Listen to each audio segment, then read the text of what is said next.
ठीक है, अभी अपन समझते हैं रिफ्रैक्शन कहते किसे हैं, अपवर्तन कहते किसे हैं। तो देखो, अपवर्तन एक बड़ी घटना है, एक प्रोसेस, एक मेथड है। जैसे परावर्तन था ना, रिफ्लेक्शन था परावर्तन, जिसमें अपने को बताया जाता है कि जब एक प्रकाश की किरण किसी बाउंड्री से टकराती है तो वो उसी माध्यम में वापस चली जाती है, तो इस परिघटना को परावर्तन कहते हैं। लेकिन इसमें ऐसा नहीं है, इसमें कैसा है ये मैं तुम्हें बताऊंगा। देखो, सबसे पहले एक पॉइंट लिखना, स्टार मार्क देके एक पॉइंट लिखो। अपवर्तन एक परिघटना है, अपवर्तन एक परिघटना है जिसमें जिसमें प्रकाश के संचरण की दिशा प्रकाश के संचरण की दिशा पृथक्कारी पृथक्कारी पृष्ठ पर बदल जाती है।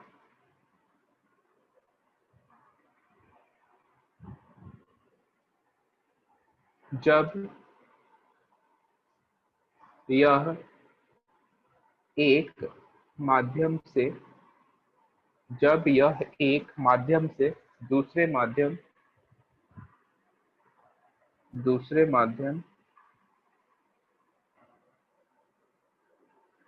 जब यह एक माध्यम से दूसरे माध्यम से गुजरती है।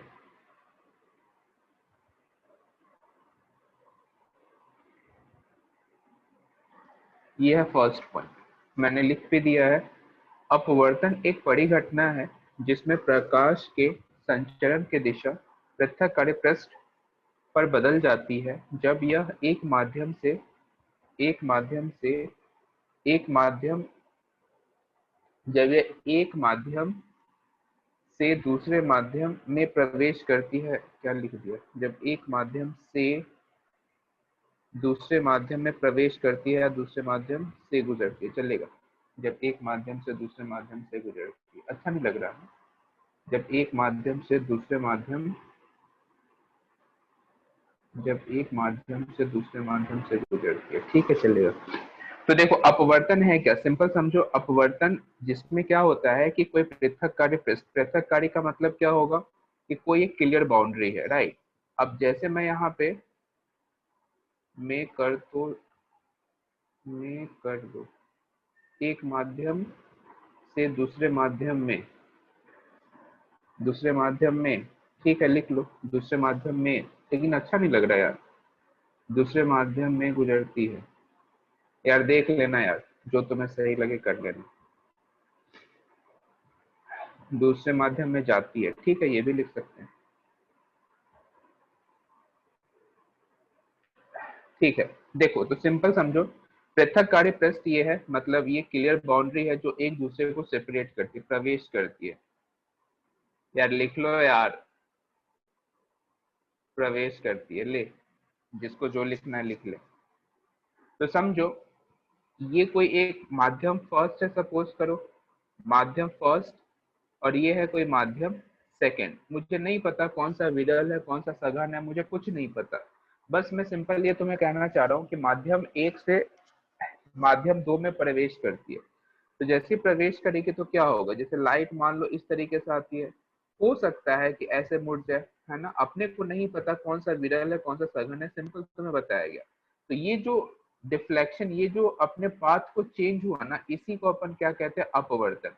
अपवर्तन का सिंपल सा मतलब है कि नॉर्मल अभिलंब की तरफ झुक जाना या अभिलंब से दूर चले जाना, ये अलग अलग अपन पढ़ेंगे। तो सिंपल अपवर्तन में क्या होता है कि इसकी दिशा बदल जाती है, बस सिंपल दिशा बदल जाती है। देखो, कायदे से देखा जाए तो ये रेज इस तरफ जानी थी, बट चली किधर गई, इस तरफ, तो इसकी दिशा तो बदल गई ना। इसी परिघटना को क्या कहेंगे, अपवर्तन। ठीक है, पहले यहां तक नोट कर लो, डायग्राम ड्रॉ कर लो, फिर अपन आगे बढ़ेंगे। ये नोट करने के बाद एक नेक्स्ट पॉइंट तुम्हें लिखना है, सेकेंड पॉइंट। ये बहुत ध्यान से, ये मैं तुम्हें परावर्तन में भी बताया था, अभी मैं फिर बता रहा हूँ। प्रकाश के अपवर्तन की स्थिति में, लिखो, प्रकाश के अपवर्तन, प्रकाश के अपवर्तन की स्थिति में क्या नहीं बदलती है, बताओ? आवृत्ति नहीं बदलती है। ये तुम्हें मैं परावर्तन में भी बताया था। प्रकाश के अपवर्तन की स्थिति में क्या नहीं बदलती है? तो आवृत्ति नहीं बदलती है। ये ध्यान रखना, ठीक है? ये सेकंड पॉइंट है। प्रकाश के अपवर्तन की स्थिति में आवृत्ति नहीं बदलती है।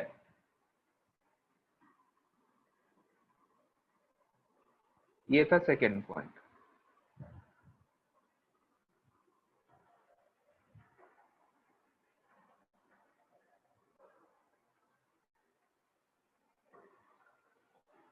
देखना नेक्स्ट, अपवर्तन के नियम, लॉज ऑफ रिफ्लेक्शन। ध्यान से देखना।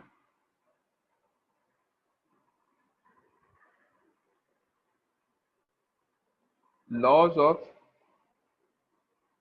रिफ्रैक्शन।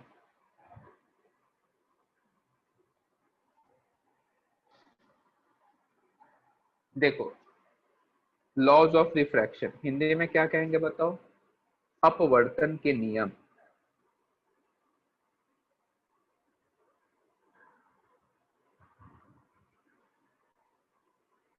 लॉज ऑफ रिफ्लेक्शन, अपवर्तन के नियम, हेडिंग डालो। Laws of refraction. हाँ, स्लाइड एक बार मैं पीछे वाले दिखा देता हूँ।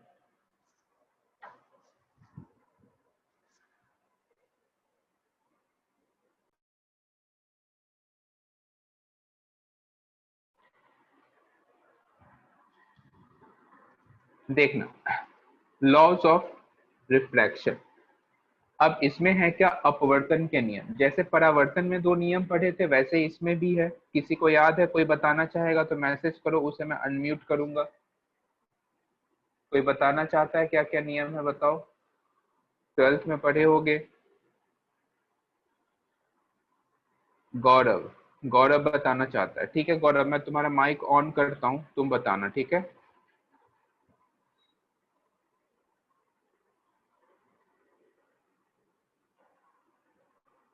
बताओ। आपतित किरण, अपवर्तित किरण तथा आपतन बिंदु पर अभिलंब तीनों एक ही तल में स्थित होते हैं। ठीक है। और और किन्हीं दो माध्यम में आपतन कोण की जगह साइन आई हाँ तथा हाँ, अपवर्तन कोण की जगह साइन आर का अनुपात एक नियतांक होता है।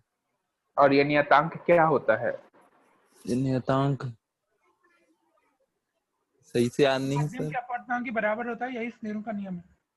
बहुत बढ़िया, बहुत ही हाँ, बढ़िया। चलो अपवर्तनांक। अब मैं फिर से सभी का माइक म्यूट कर रहा हूँ, है ना? चल, बहुत बढ़िया आंसर दिए सभी ने। चलो अब इस पे अपन पॉइंट्स लिखेंगे। देखो, पहला तो अपन जैसे इसने बताया वही लिखेंगे। क्या क्या? तो आपतित किरण, पहला पॉइंट लिखो, आपतित किरण, कॉमा, अपवर्तित किरण, आपतित किरण, अपवर्तित किरण और अभिलंब, और उस पर डाला गया अभिलंब या सिंपल अभिलंब भी लिख सकते हैं। और अभिलंब तीनों एक ही तल में होते हैं, या हमेशा एक ही तल में होते हैं, हमेशा समान तल में होते हैं। ये पहला पॉइंट। और दूसरा क्या लिखोगे? दूसरा देखना, अपवर्तनांक, या फिर मैं डायरेक्ट इसमें अपने को थ्योरी न लिखा के मैं सीधा लिखा हूं, तो μ1 साइन आई बराबर होगा μ2 साइन आर के, है ना? μ1 साइन आई बराबर होगा μ2 साइन आर के। ये है क्या? मैं फिर बताऊंगा, देखना, μ2 साइन आर के। ये क्या कहता है, समझो ध्यान से। ये सिंपल एक कोई पृथक कार्य पृष्ठ मान लेते हैं, और यहाँ से मैंने कोई एक आपतित किरण को इस तरीके से दिखाया है और ये डॉट डॉट तुम्हें अभिलंब दिखाया गया है, ठीक है। और मैं मानता हूँ कि सिंपल ये रेज इस तरीके से वापस चली गई है, सही है। तो इधर कोई मीडियम है, मान लो म्यू वन है क्या, मैं इसके बारे में भी बताऊंगा, और इधर है कोई म्यू टू, ठीक है। तो सिंपल इसे, इस कोण को अपन आपतन कोण कहेंगे और इस कोण को अपन क्या कहेंगे, परावर्तन, सॉरी अपवर्तित कोण, है ना, अपवर्तित कोण, राइट। तो अब सिंपल से समझ में आता है कि जो अपना म्यू टू, यहाँ पे म्यू वन ऊपर मानेंगे, ध्यान से देखना, म्यू टू, हाँ म्यू वन ऊपर है, म्यू टू नीचे, ठीक है। हाँ, तो देखो इन दोनों का मल्टीप्लीकेशन, हाइलाइटर को ध्यान से देखना, इन दोनों का मल्टीप्लीकेशन, तो इन दोनों का मल्टीप्लीकेशन क्या लिखोगे, तो म्यू वन और एंगल को हमेशा किस में लिखना है, साइन के साथ। सिमिलरली इन दोनों नीचे का मल्टीप्लीकेशन, तो नीचे का मल्टीप्लीकेशन क्या लिखोगे, तो ये आ जाएगा mu two into sine r, ठीक है। तो ये जो मल्टीप्लीकेशन है ये हमेशा क्या होगा, बराबर, ये हमेशा क्या होगा, बराबर। तो यही अपना स्नेल का नियम भी है और इसी को अपवर्तन के लॉ में भी अपन लिखते हैं।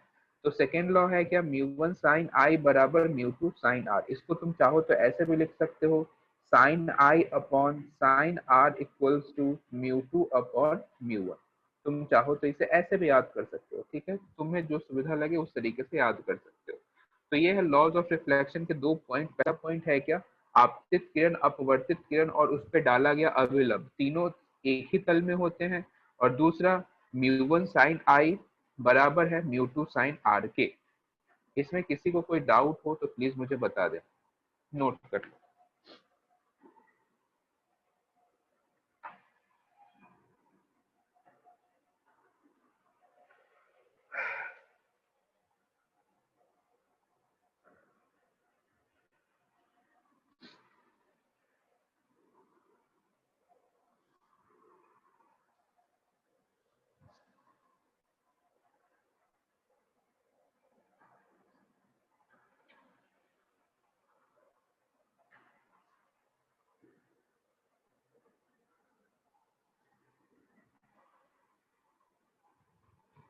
आज कितने स्टूडेंट का फर्स्ट डे है, मैसेज करो मुझे।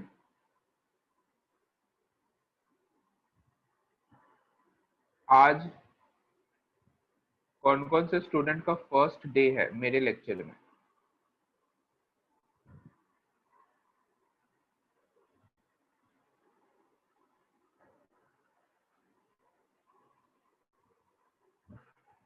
मैं माइक अनम्यूट करने का ऑप्शन दे रहा हूँ, जिसका फर्स्ट लेक्चर होगा वो माइक को अनम्यूट करके बताएगा।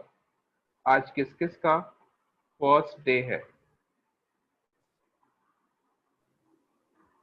सर मेरा है आज फर्स्ट डे। अभिषेक, ओके, अभिषेक का है। और किसका है सेकंड, एक और स्टूडेंट है ना। सर दीपांजलि पवार। ओके दीपांजलि। देखो अभिषेक एंड दीपांजलि, अभी अपन ये टॉपिक ऑप्टिक्स पढ़ रहे हैं। आज से एक या 1.5 सप्ताह बाद ये बैच पैक हो जाएगा, उसके बाद अपन फिर से नया टॉपिक पढ़ेंगे। तो ये सब तुम्हें फिर बाद में पढ़ाया जाएगा, ठीक है। तो इसमें कुछ भी घबराने की जरूरत नहीं है ना। तो ये मतलब इसमें बहुत सारे नए बच्चे भी जुड़े हुए हैं, तो इनको इस तरीके से पढ़ाया जाता है कि हर मंडे को अपन नया टॉपिक स्टार्ट करते हैं जिससे कि तुम्हें समझ में आए। तो जैसे ये अपना जब बैच पैक हो जाएगा तो तुम्हें ये टॉपिक फिर से बाद में पढ़ाया जाएगा, है ना। जिसका छूटा हुआ होगा उन सबको बाद में फिर से ये टॉपिक पढ़ाया जाएगा। तो कोई भी घबराना मत, ठीक है। ठीक है, ये नोट कर लिए हो तो एक बार मुझे डन का मैसेज कर दो। चलो अब अपन आते हैं रिफ्रैक्टिव इंडेक्स पे। ये है क्या रिफ्रैक्टिव इंडेक्स, इसे अपवर्तनांक हिंदी में कहते हैं। ये है क्या, समझते हैं, देखो ध्यान से, देखो ध्यान से देखना, सुनना ध्यान से।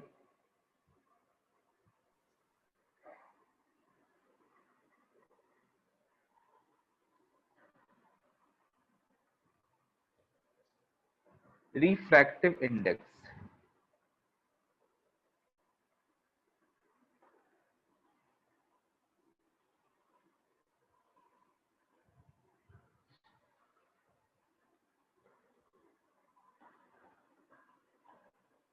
देखो रिफ्रैक्टिव इंडेक्स इंग्लिश में कहते हैं। इसे अपन सिंबॉलिकली किससे लिखते हैं, तो म्यू से लिखते हैं, वो सब बताऊंगा। और कहीं कहीं तुम्हें इसे एन से भी लिखा हुआ मिलेगा, राइट। तो इसे सिंबॉलिकली अपन म्यू से लिखते हैं, कहीं कहीं तुम्हें एन से भी लिखा हुआ मिलेगा, तो उसमें कोई दिक्कत वाली बात नहीं है। तो रिफ्रैक्टिव इंडेक्स को हिंदी में क्या बोलते हैं बताओ, अपवर्तनांक। क्या बोलते हैं, अपवर्तनांक।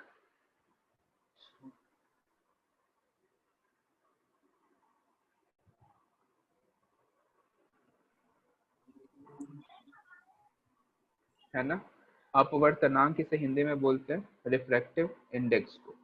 मैं फिर से बता दूं, कहीं कहीं कोई कोई बुक में इसे एन से भी रिप्रेजेंट किया जाता है, बट अपने को समझना है म्यू और एन दोनों ही यूज करते हैं, डिपेंड करता है कि अपन कौन सा लेटर यूज कर रहे हैं। क्वेश्चन में तुम्हें गिवन होगा, यदि एन मानने को बोला जाएगा तो एन दिया जाएगा, और म्यू तो अपन बाय डिफॉल्ट मानेंगे, है ना। ठीक है, तो ये रिफ्रैक्टिव इंडेक्स होता क्या है ये मैं तुम्हें समझाता हूँ, समझो ध्यान से, बहुत ध्यान से समझना, बहुत ध्यान से। देखो, सबसे पहले रिफ्रैक्टिव इंडेक्स को अपन एक लाइन में लिखेंगे, स्टार मार्क करके एक पॉइंट लिखना, स्टार मार्क देके एक पॉइंट लिखना। अपवर्तनांक, अपवर्तनांक प्रकाश के निर्वात में चाल, प्रकाश की निर्वात में चाल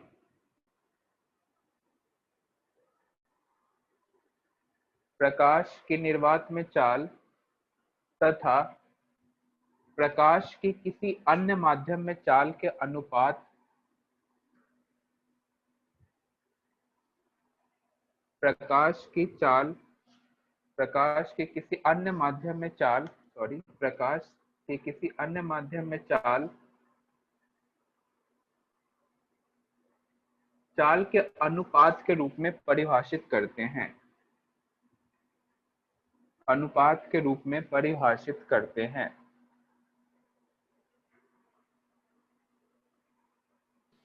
सर चाल की बात से क्या है?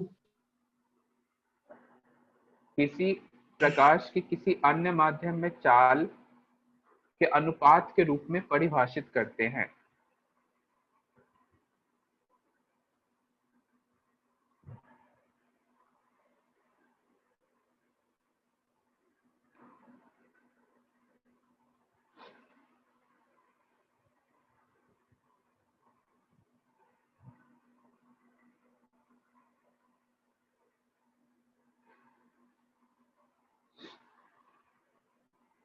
देखो, प्रकाश के निर्वात में चाल, तो निर्वात में चाल जो है उसे अपन सी से लिखेंगे, एंड किसी अन्य माध्यम में चाल जिसे अपन वी से लिखेंगे।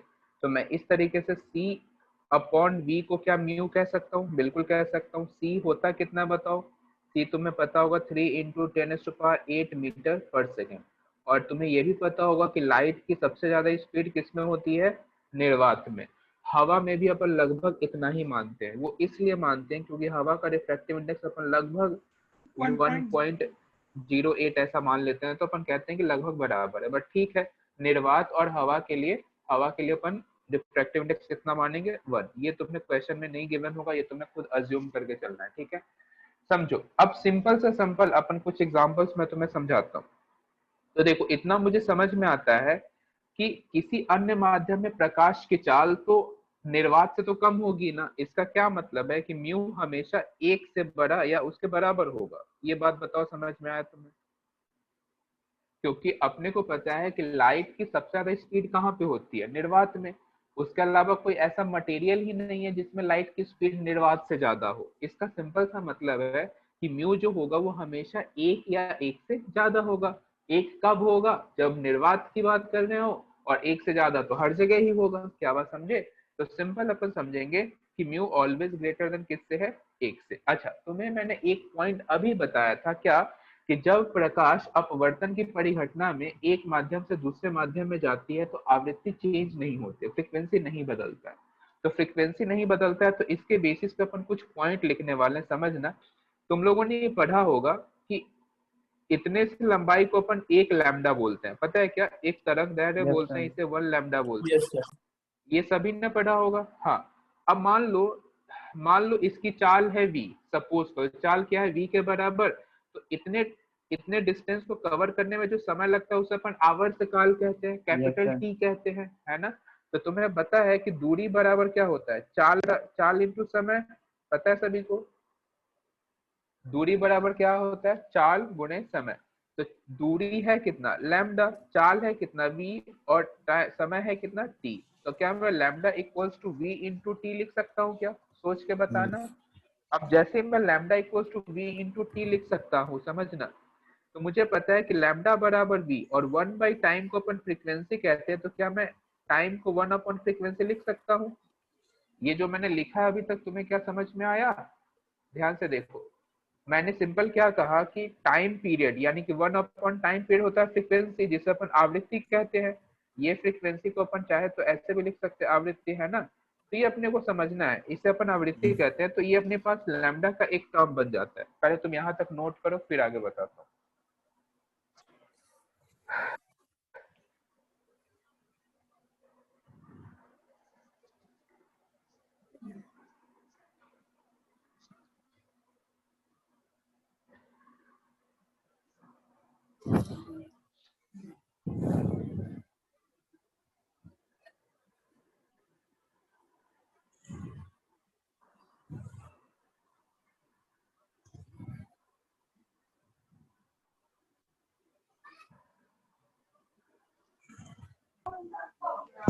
हो गया सर. ओके, अब देखो ध्यान से, इस स्टेटमेंट को मैं आगे ले जाऊंगा, हाइलाइटर को ध्यान नहीं से हुआ देखो। अभी.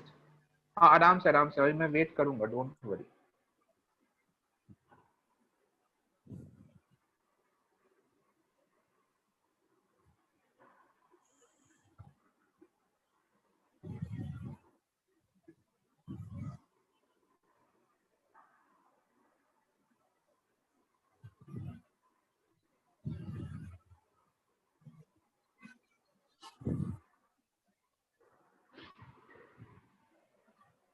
तो जो मैं हाइलाइटर से मार्क करूंगा वो फॉर्मूला अपने को अच्छे से याद होना चाहिए, वो स्टेटमेंट अच्छे से याद होने चाहिए, ठीक है?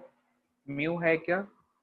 प्रकाश के Yes, sir. निर्वात में चाल डिवाइड बाय किसी अन्य माध्यम में चाल, है ना? चलो आगे बढ़ेंगे। देखो, तो मैंने अभी तुम्हें क्या बताया कि लैम्डा जो है वो बेसिकली किसके बराबर है? v बाय एफ के। पीछे देखो, यहाँ पे मैंने तुम्हें बताया, देखो ध्यान से, लैम्डा किसके बराबर है? v बाय एफ के। अच्छा, एक पॉइंट अब ध्यान से समझेंगे अपन। मुझे बताओ, ये तो समझ में आया, यदि मान लो कि कोई एक माध्यम वन है, तो क्या उस माध्यम वन के लिए स्पीड है v1, तो क्या μ1 में लिख सकता हूँ c बाई v1, और माध्यम 2 के लिए मैं सिंपल लिख सकता हूँ c बाई v2। कह सकते हैं क्या ये बात? अब मैं इन दोनों को डिवाइड करूं तो μ1 अपॉन μ2 बराबर v2 अपॉन v1 बनेगा क्या? यदि मैं इन दोनों को डिवाइड कर दूं तो इक्वेशन फर्स्ट और सेकंड को यदि मैं डिवाइड कर दूं तो यही बनेगा, μ1 अपॉन μ2 बराबर v2 अपॉन v1।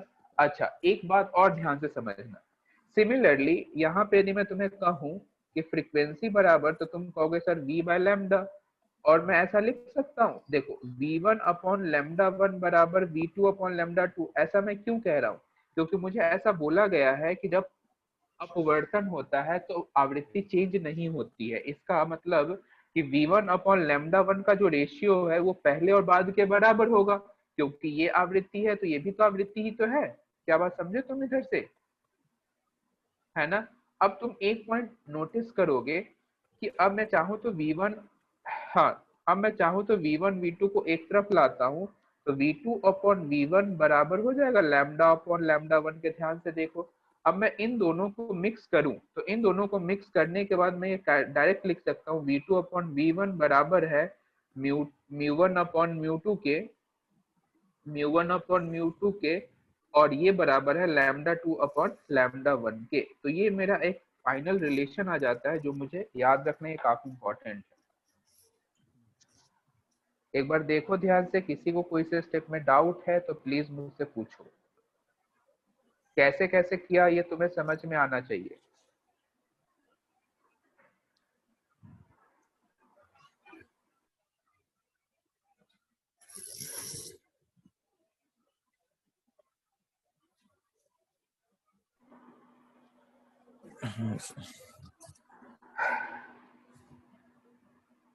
अब अपन इस पे बेस्ड एक क्वेश्चन भी करेंगे।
ठीक है, बहुत बढ़िया। चलो अब कुछ अपन और पॉइंट्स लिखेंगे, उसके बाद फिर क्वेश्चन करते हैं। तो यहाँ तक तुम्हें समझ में आ गया होगा, जैसे v2 upon v1 equals to μ1 upon μ2, या वो है वो किसके बराबर λ2 अपॉन λ1। ये अपने को अच्छे से याद रखना है, ये तुम्हें इस टाइप के क्वेश्चंस कभी कभी देखने को तो डेफिनेटली मिलेंगे ही, है ना। अब आते हैं अपन आगे बढ़ेंगे। अब आते हैं अपन नेक्स्ट पॉइंट पे, नेक्स्ट हेडिंग पे। अब मेन टॉपिक स्टार्ट होगा, ध्यान से सुनना। बेंडिंग ऑफ लाइट रे, प्रकाश किरण का झुकाव।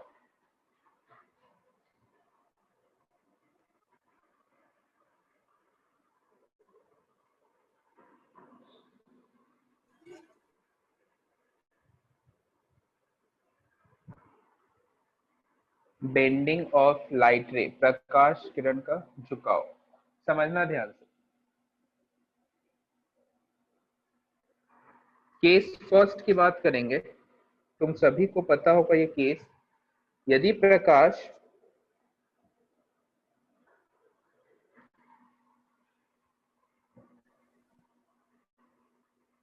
विरल माध्यम से सघन माध्यम में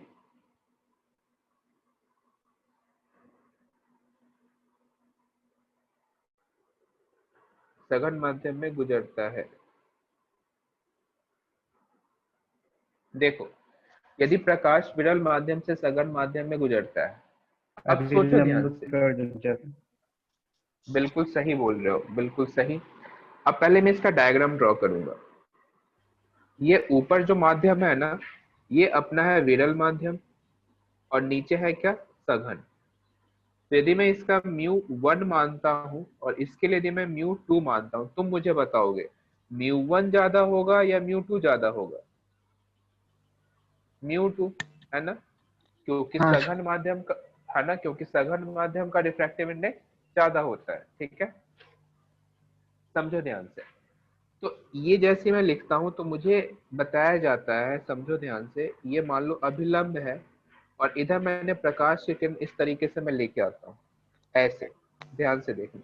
तो किधर झुकेगी बताओ, नॉर्मल से दूर या नॉर्मल के पास? अभिलंब के पास में सर। अभिलंब के पास, बहुत बढ़िया। और नॉर्मल के साथ ये जो कोण बनेगा, इसे अपन कौन सा कोण कहेंगे? आई आई बड़ा होगा। आई। और ये जो होगा कौन सा होगा? हाँ। आर। क्या मैं यहाँ पे ऐसा कह सकता हूँ कि आई जो है वो ज्यादा होगा किससे? आर से। Yes sir. ये भी कह सकते हैं क्या? Yes sir. बिल्कुल सही, नोट करो जल्दी से। इसका कुछ एग्जाम्पल बताओ। तो मान लो बाहर वायु है और नीचे पानी। क्या है? जल। प्योर हिंदी बोल रहा हूँ, देख रहा है तू? जल।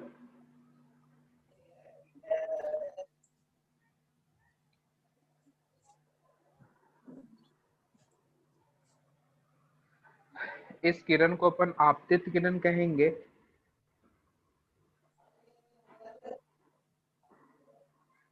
इसे अपन अपवर्तित किरण कहेंगे।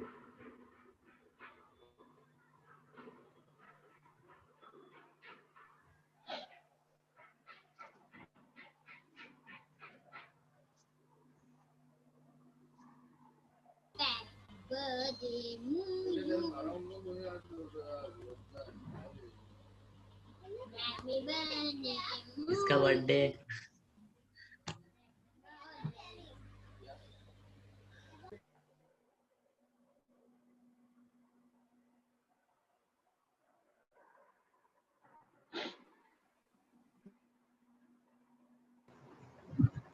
सर ब्लैक वाले पुस्तक में क्या लिखा है?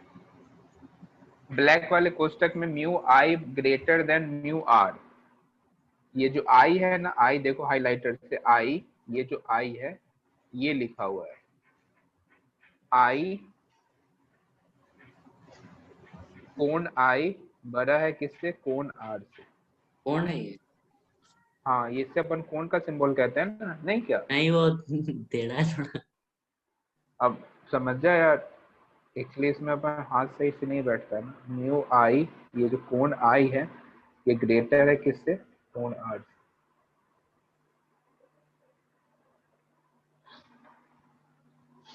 ये हो गया हो तो बताओ फिर केस सेकंड देखेंगे। हाँ यस सर हो गया सर। Yes sir. चलो केस सेकंड। सर थोड़ी पीछे कैसे? स्लाइड हाँ हाँ मैं दिखाता हूँ। हाँ हाँ सर लास्ट में पीडीएफ सेंड कर दीजिएगा ना तो ज्यादा। हाँ हाँ बिल्कुल बिल्कुल, स्क्रीनशॉट लेने का भी टाइम देता हूँ मैं। Yes sir.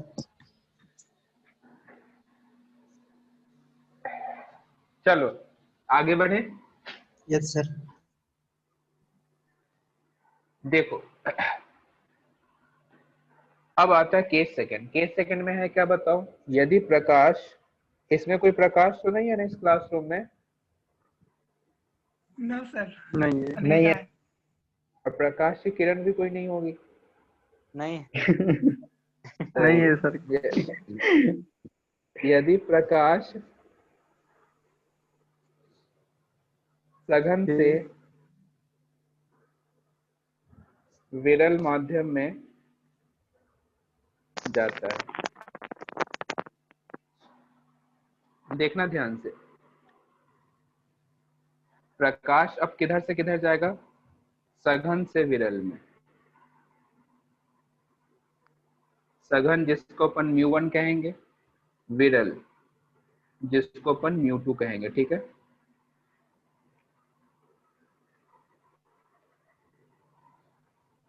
देखो ध्यान से, क्या होगा बताओ? ये अभिलंब है अपने पास, दूर हट जाएगी। लंब से दूर हट जाएगी। हटा देंगे यार अपन तो ऐसे, राइट? अब यहाँ पे ये आई आ जाएगा और इसे अपन आर कहेंगे। बताओ आई ज्यादा या आर ज्यादा? आर ज्यादा है। मैं इस बार सिंपल ऐसे ही लिखूंगा, फोन वोन का सिंबल नहीं लगाऊंगा, है ना? और यदि मैं इसी में स्नेल्स लॉ लगाना चाहूँ तो क्या लिखूंगा बताओ? म्यू1 साइन आई बराबर म्यू2 साइन आर। सर इसे वैसे भी दे रहता है, पहले माध्यम के सापेक्ष दूसरे का अपवर्तनांक। हाँ तो वो भी बताऊंगा ना। हाँ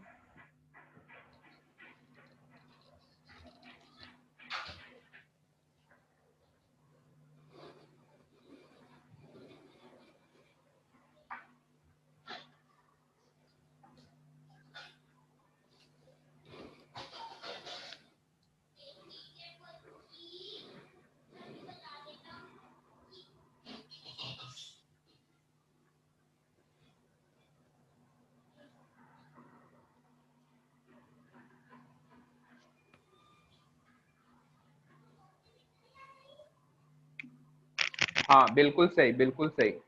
सघन माध्यम में अपन ये कह सकते हैं, मतलब सघन के लिए जो म्यू1 होगा वो ज्यादा होगा किससे? म्यू2 से। बिल्कुल सही बोल रहे हो। सघन माध्यम का रिफ्रैक्टिव इंडेक्स अपवर्तनांक हमेशा विरल माध्यम से ज्यादा ही होगा।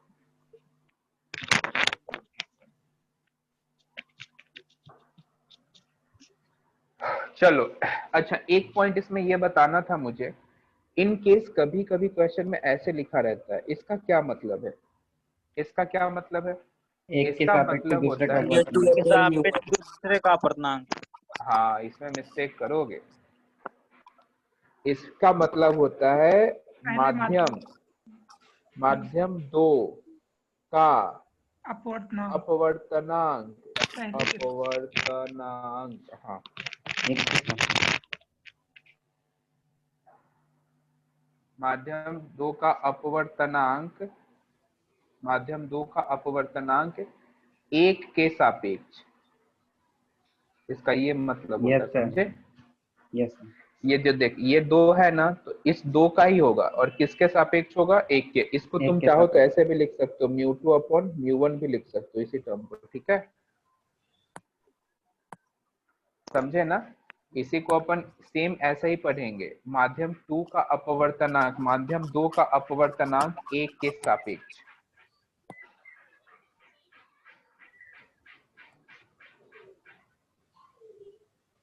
ये अच्छे समझ में आ गया हो तो बताना, फिर आगे बढ़ेंगे। बोलते हैं ना दूसरे माध्यम का पहले माध्यम के सापेक्ष अपवर्तनांक। हाँ बिल्कुल यही है ना, माध्यम 2 का अपवर्तनांक माध्यम 1 के सापेक्ष, बिल्कुल वैसे ही बोल सकते हो तुम।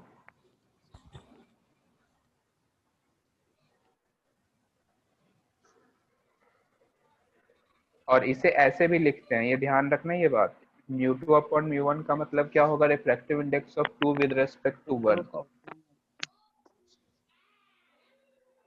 चलो आगे बढ़ेंगे। अब आते हैं अपन मेन टॉपिक पे, काफी इंटरेस्टिंग टॉपिक पे, जिसको अपन हिंदी में कहेंगे आभासी गहराई। देखो हेडिंग लिखो आप, इंग्लिश में इसे कहते हैं एपरेंट डेप्थ, एपरेंट डेप्थ, और हिंदी में क्या बोलेंगे? आभासी गहराई, ठीक है। एपरेंट डेप्थ और हिंदी में क्या बोलेंगे? आभासी गहराई, ठीक है। हाँ अब ये समझते, काफी इंटरेस्टिंग, बहुत मजेदार टॉपिक है ये, रियल लाइफ से जुड़ा हुआ है।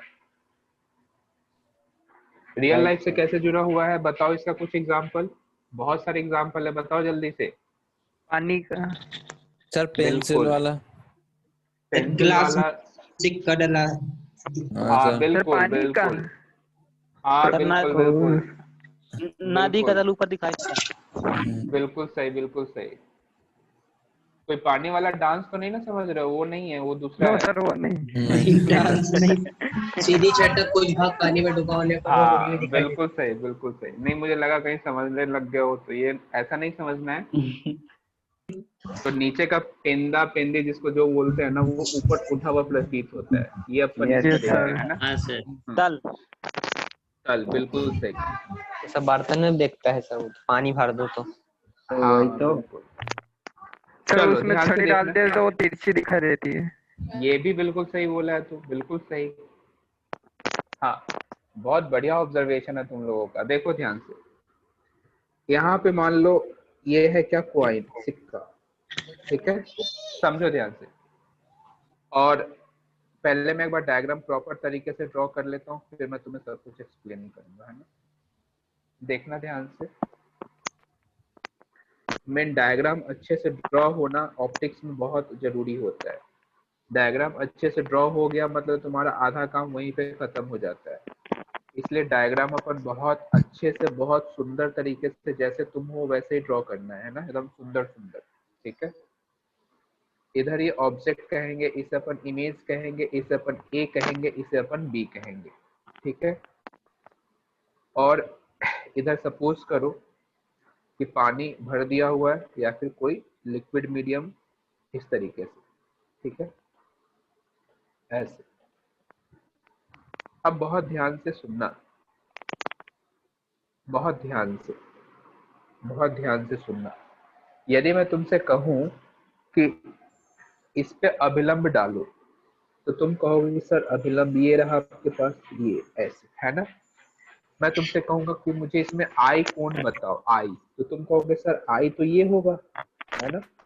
मैं तुमसे कहूँ कि सर, तुमसे कहूँ कि आर बताओ, तुम कहोगे सर ये वाला होगा आर, है ना। तो आई और आर समझ में आता है, बहुत ध्यान से सुनना, ये जब आई है तो क्या ये भी आई होगा? जल्दी देखो, जो मैंने अभी आई लिखा है वो आई में किसी को डाउट हो तो बताओ। Yes sir. नहीं है सर। नो एक सर। पॉइंटर को देखो, यदि ये आई है, यदि ये आई है तो क्या ये भी आई होगा? दिख रहा है हाँ सभी को? सर। बिल्कुल होगा। और वो And के पास आ रहा similarly, होगा। बिल्कुल सही, बिल्कुल सही। और देखिए ये टोटल आर है, तो क्या ये भी टोटल आर होगा यहाँ से यहाँ तक? यस और सर। ये आर होगा तो ये भी आर होगा, जो मैं Yes, अब sir, लिखने जा रहा हूँ। क्या ये भी एंगल आर के बराबर होगा क्या? यस देखो सर। ध्यान से।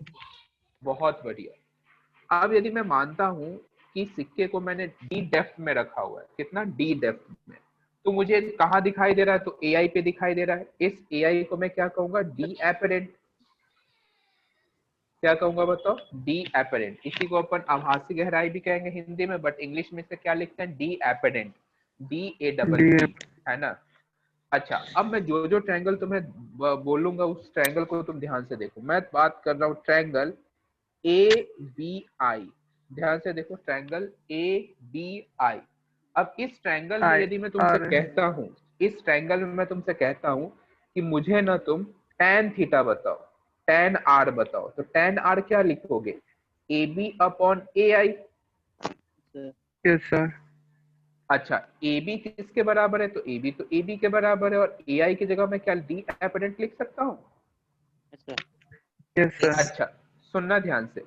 अब मैं तुमसे कहता हूं कि तुम अब ट्रायंगल देखो, ट्रायंगल AOB। कौन सा ट्रायंगल देखो? AOB। अब जैसे तुम ट्रायंगल AOB देखते हो, और फिर से मैं तुमसे कहता हूं कि यहाँ पे मुझे tan I लिख के बताओ। क्या लिख के बताओ? tan I। तो tan I यहाँ से क्या लिखोगे? AB upon AO। AO सुन रहे हो? तो यहाँ से क्या आ जाएगा बताओ? tan I equals to AB, और AO किसके बराबर होगा? D के। बहुत बढ़िया। अच्छा, अब मैं तुमसे कहूं कि मैं ना इस सरफेस पे स्नेल्स लॉ लिखने वाला हूँ। इस सरफेस पे स्नेल्स लॉ, तो मैं स्नेल्स लॉ से क्या लिखूंगा बताओ? sin i by sin r equal to mu। बिल्कुल सही। अच्छा, मैं कहता हूं कि इधर का रिफ्रैक्टिव इंडेक्स है म्यू, और बाहर का है 1। बाहर क्या है? हवा, वायु। समझ गए? और अंदर है क्या? पानी। तो मैंने ऐसे मान लिया है ना? तुम चाहो तो अलग अलग मान सकते हो, तो मैं अलग अलग ही लिख दूंगा। तो पहले अपन अलग अलग ही मान लेते हैं, फिर बाद में अपन म्यू और 1 रिप्लेस कर देंगे। सपोज करो इधर का रिफ्रैक्टिव इंडेक्स है 1 और बाहर का रिफ्रैक्टिव इंडेक्स है 2। बाहर का रिफ्रैक्टिव इंडेक्स है कितना? 2। तो स्नेल्स लॉ से क्या लिखोगे? ध्यान से देखना, साइन आई इंटू म्यू 1 बराबर म्यू 2 इंटू साइन आर बनेगा। ध्यान से देखना, यहाँ से आएगा sine i upon sine r बराबर mu 2 upon mu 1। Mu 2 upon mu 1।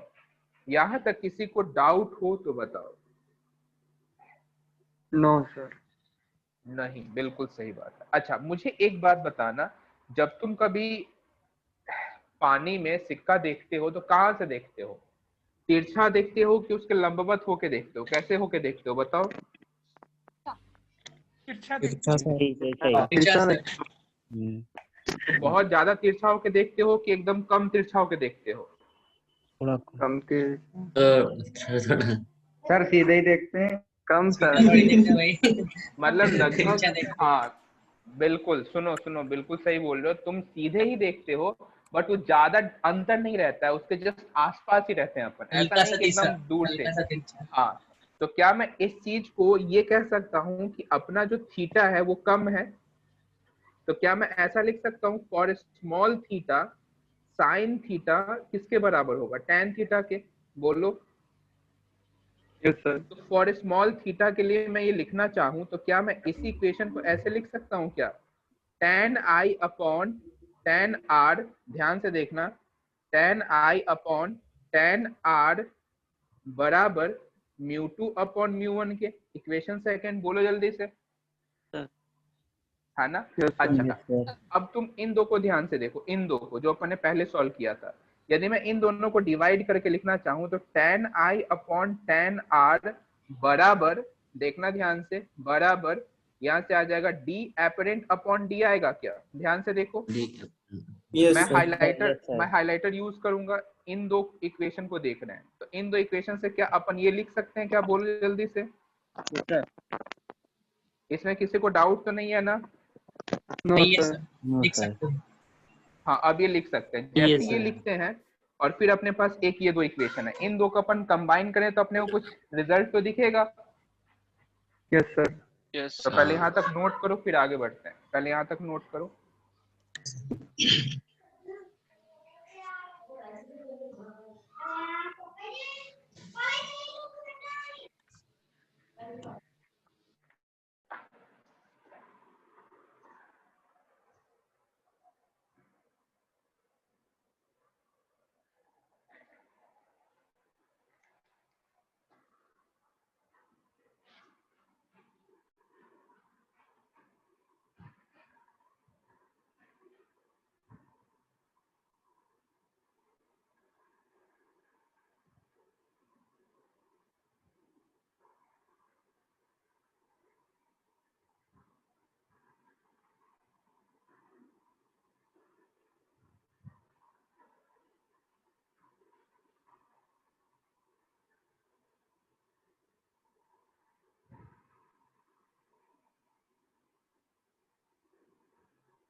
Note कर लिए हो तो बताना।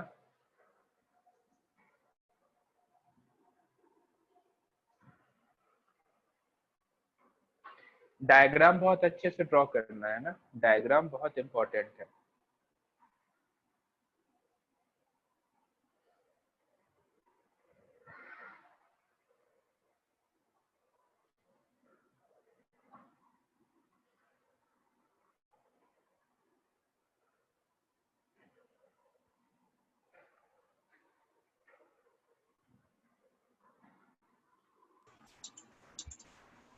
हो गया।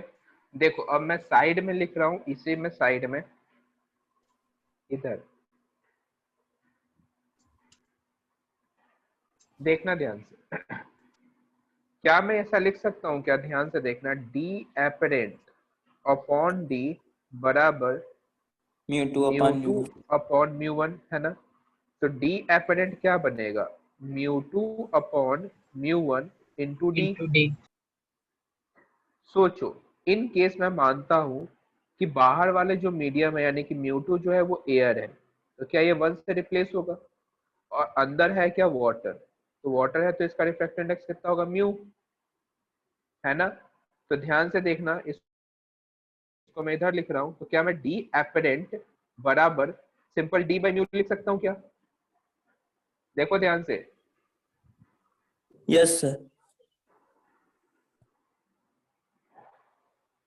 तो ये अपना मेन फाइनल फॉर्मूला आ जाता है डी एपरेंट।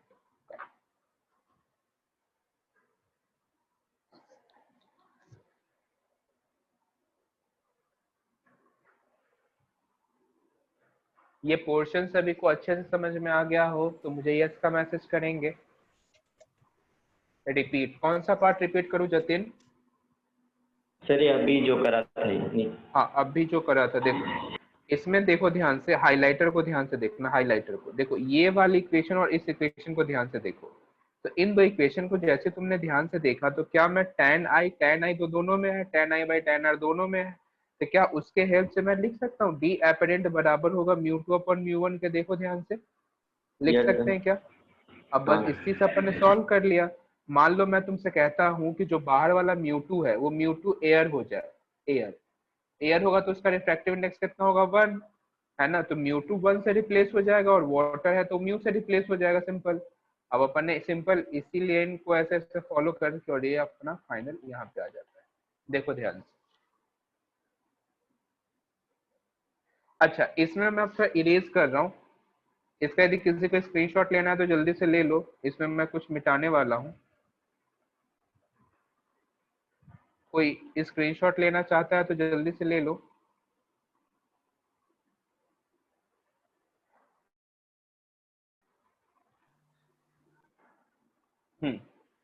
ध्यान से देखना, ध्यान से देखना, मैं तुम सब कहूंगा नॉर्मल शिफ्ट के बारे में, मतलब कि कितना वस्तु शिफ्ट हो गया है ये मैं तुमसे पूछूंगा। देखना ध्यान से, मैं इधर साइड के चीजों को मिटा रहा हूं।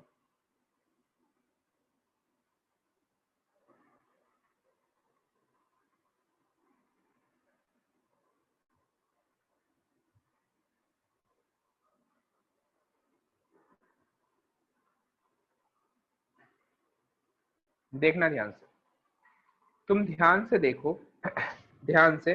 तो पहले वस्तु कहाँ पे थी? डी पे, अब कहाँ पे है? डी एपरेंट पे, यानी कि वस्तु जो है वो कितना ऊपर शिफ्ट हो गई है। तो इतना ऊपर शिफ्ट हुई है, इसी को अपन क्या कहते हैं? Normal shift. क्या कहते हैं इसे? Normal shift. और हिंदी में इसे क्या कहोगे? अभिलंब विस्थापन। हिंदी में तो यही कहेंगे ना, अभिलंब विस्थापन। ठीक है, अब यदि मैं तुमसे कहूं कि अभिलंब विस्थापन हुआ कितना है तो तुम बता सकते हो कि सर अभिलंब विस्थापन जो होगा वो डी माइनस डी एपरेंट के बराबर होगा, है ना? Yes sir. और डी एपरेंट किसके बराबर? डी बाई म्यू के। तो डी यहाँ से कॉमन लोगे तो क्या बनेगा? 1 minus 1 by mu. Yes sir. तो एक, हाँ तो एक बार ये भी नोट करके लिख लो, नॉर्मल शिफ्ट हेडिंग लिखते हुए सर एक बार नीचे ये रिपीट लिख लो। करना। हाँ पहले नॉर्मल शिफ्ट समझो। नॉर्मल शिफ्ट अपन कहेंगे किसे? पहले ऑब्जेक्ट बॉटम पे था, अब कहाँ पे पहुंच गया? यहाँ पे पहुंच गया, तो उसने इतना डिस्टेंस शिफ्ट हुआ है ऊपर, तो इसी को अपन क्या कहते हैं? अभिलंब विस्थापन। तो मैं तुमसे कहूं कि मुझे अभिलंब विस्थापन ज्ञात करके बताओ, तो तुम कहोगे कि सर एओ माइनस आईयू कर दो, है ना? क्या कहोगे? आई ओ को मैं लिख सकता हूँ एओ माइनस ओ आई, है ना? तो एओ तो सिंपल डी के बराबर है, ओ आई तो डी एपरेंट के बराबर है, अपन ने लिखा और सॉल्व कर लिया।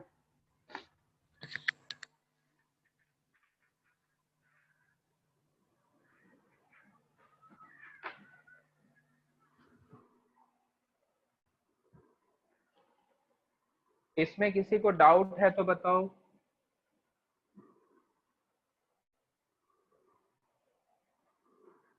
No doubt.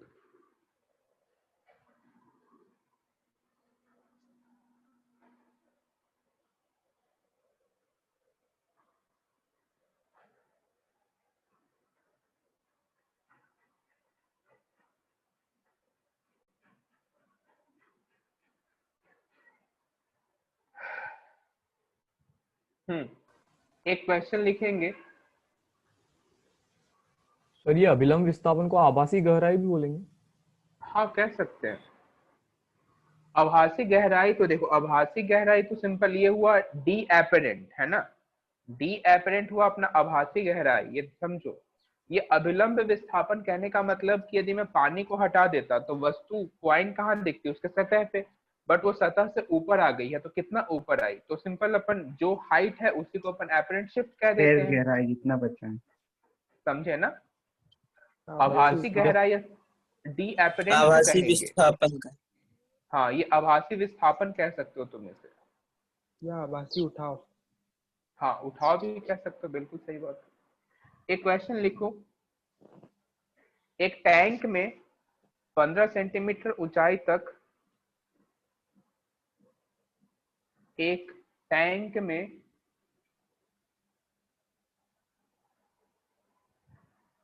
15 सेंटीमीटर ऊंचाई तक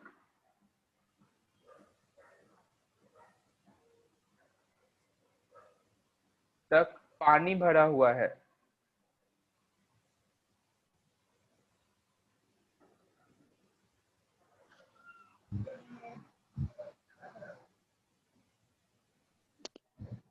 जब एक सिक्का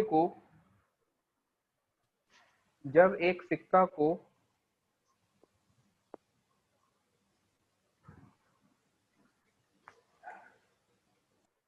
ऊपर से देखते हैं मतलब टैंक के ऊपर से, तो आभासी गहराई 9 सेंटीमीटर प्राप्त होती है। 9 सेंटीमीटर प्राप्त होती है।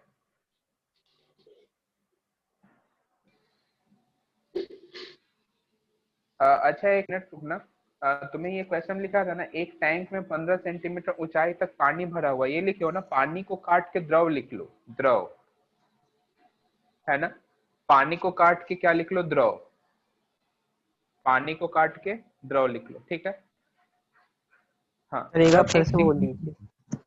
एक टैंक में 15 सेंटीमीटर ऊंचाई तक पानी भरा हुआ था, ऐसा लिखा हुआ था। पानी को काट के बस द्रव कर लो, कोई लिक्विड।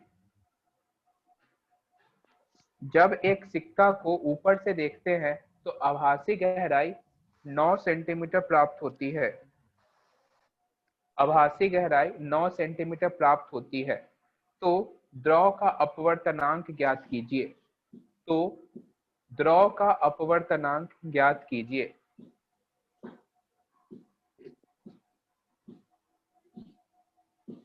नाइन 9.6। हाँ, उसके बाद नेक्स्ट क्वेश्चन लिखना।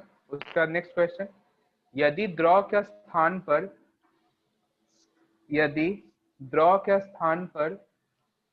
पानी, यदि द्रव के स्थान पर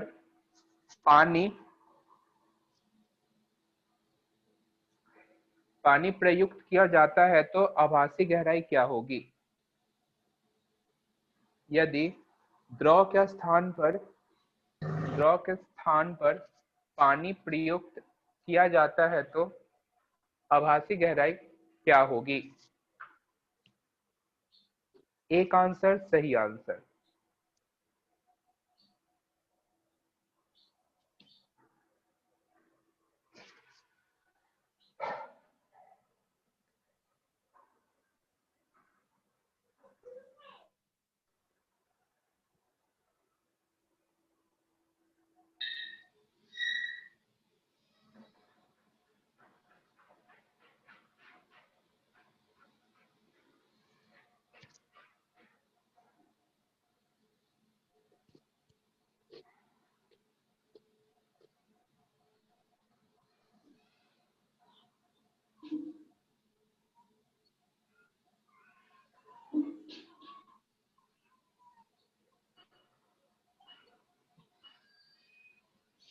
फर्स्ट का 1.66। ओके ठीक है, फर्स्ट का आंसर बताओ, कितना है अपवर्तनांक। 1.66। 1.6। अच्छा 1.6। ओके, और दूसरे का सर म्यू को 1 मान लेना। म्यू को 1 कैसे मान लोगे, किसके लिए एक मानोगे, ऊपर के पानी लिए, के बाहर लिए। के लिए। पानी के लिए 1 कैसे मानेंगे। पानी का अपवर्तनांक, अच्छा द्रव है ना पानी, अच्छा द्रव का अपवर्तनांक तो तुम्हें 4/3 पता होता है ना। पानी का अपवर्तनांक 4/3 होता है।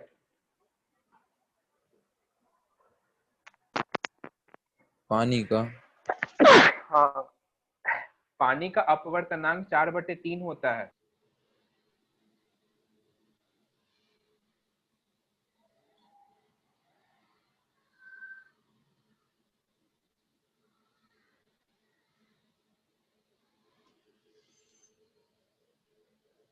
ग्यारह 11.2 आभासी गहराई। ठीक है, बढ़िया। जब चलो पानी देखते में हैं। हो। हाँ, जब किसी अन्य द्रव में है, देखो किसी अन्य द्रव की अपन बात करेंगे तो सिंपल अपन लिखेंगे डी एपेरेंट बराबर D by mu. D apparent अपने को 9 दिख रहा है, डी है 15 और म्यू मुझे नहीं पता, तो म्यू कितना हो जाएगा 15/9। तो इसी को तुम चाहो तो कितना लिखोगे 5/3 तो 1.67। तो ये पहले पार्ट का आंसर आ गया। तो म्यू बराबर कितना आ गया 1.67। देखो इसमें किसी को डाउट नहीं होगा। अब तुमसे क्या बोला गया कि पानी की जगह क्या मतलब द्रव की जगह पानी यूज कर लिया गया। ठीक है पानी यूज कर लो, बहुत अच्छी बात है। तो मैं डी एपेरेंट सिंपल क्या लिखूंगा डी अपॉन म्यू, है ना। तो डी तो मुझे पहले से ही 15 पता था और ये कितना होगा 4/3। पानी के लिए कितना होता है 4/3 ना, तो 45/4 तो कितना है बोलो 11.25 सेंटीमीटर क्या। बताओ इस क्वेश्चन में किस किस को डाउट है। मैं अब कुछ मैसेज देख रहा हूँ, कुछ स्टूडेंट ने ब्लंडर मिस्टेक किया है। सर हाँ बोलो। ये जो आपने फर्स्ट वाला निकाला उससे अपन म्यू बराबर वास्तविक गहराई बटे आभासी गहराई से भी निकाल सकते हैं, तो डायरेक्ट निकल जाएगा। हाँ बात तो एक ही है ना। देखो म्यू इक्वल्स टू बात तो डी अपॉन डी एपेरेंट ही तो आया ना। Yes sir. बात तो एक ही है।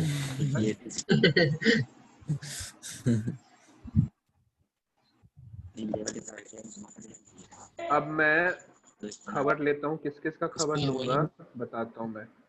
सबसे पहले खबर देगा कौन देगा, आशुतोष। आशुतोष तुमने 3/5 आंसर लिखा था।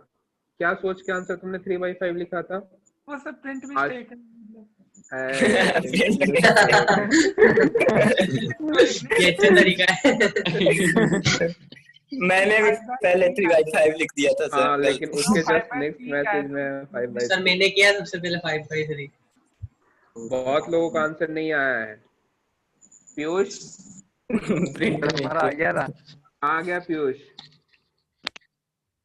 Yes sir. पीयूष तुम्हारा आंसर क्यों नहीं आया। आंसर फर्स्ट का आ गया था, सेकंड का नहीं आया। क्यों नहीं आया, ये गलत बात है। नाम बिल्कुल खराब नहीं होने देंगे अपन पीयूष का, ठीक है ना। Yes sir yes sir. हाँ सर ये चलो हाँ बोलो। सर ये जल का नहीं मालूम था 3/4 नहीं 4/3। 3/4 नहीं 4/3। 4/3 पानी का कितना होगा 4/3 ये सर जिनका यूज होता है उनका लिखवा दीजिए सर। हाँ वो सब में अभी स्टार्ट ही हुआ है, जैसे लिख लो वैसे। तो पानी के लिए 4/3 लिख लो। 4/3 कांच ग्लास स्लैब के लिए होगा 3/2 बिल्कुल सही। 3 अच्छा 1.5 उल्टा याद किया। हाँ और रिफ्रैक्टिव इंडेक्स हमेशा 1 से ज्यादा होगा, ये तो ध्यान ही रखना, कभी मिस्टेक ही नहीं होगा कभी भी। तो देखो आज मैं ना उस रेस का आंसर ग्रुप पे पोस्ट कर दूंगा, ठीक है। बाकी इसके आगे अपन नेक्स्ट क्लास में कैरी फॉरवर्ड करेंगे। नेक्स्ट क्लास में अपन इसका दूसरा केस देखेंगे कि अपन पानी के अंदर से किसी वस्तु को देख रहे हैं, ठीक है। Yes sir. चलो फिर ओके बाय बाय टाटा। किसी को कोई डाउट, कोई से स्लाइड का कोई से अरे सुन तो लो, कोई स्लाइड का स्क्रीनशॉट लेना हो तो बताओ। No sir. कोई से स्लाइड का स्क्रीनशॉट लेना है क्या। चलो हाँ तो आज अपन यहीं पे एंड करेंगे। Okay bye bye tata. Bye bye sir. Class में bye sir. Tata sir. Good bye tata bye sir. Bye bye sir कोई good bye. Good night. Good night. Good night. Good night. Good morning. Good morning. Same to you. बहुत बढ़िया painting कर रहे हो तुम सभी। Good अच्छा painting कर रहे हो। ये क्या हुआ? ये पेंटिंग, अरे ओए पेंटिंग बढ़िया नहीं है यार। हाँ यार अच्छा लग रहा है लेकिन डिफरेंट कलर में पीछे फर्स्ट प्राइज मिला है। चलो ओके बाय बाय टाटा, है ना। निकलते हैं। स्ट्रीट पेंटर वाले वाले मेरे से नहीं। बस बाय बाय, मैं मीटिंग एंड कर रहा हूँ, है ना। Bye sir. जी सर।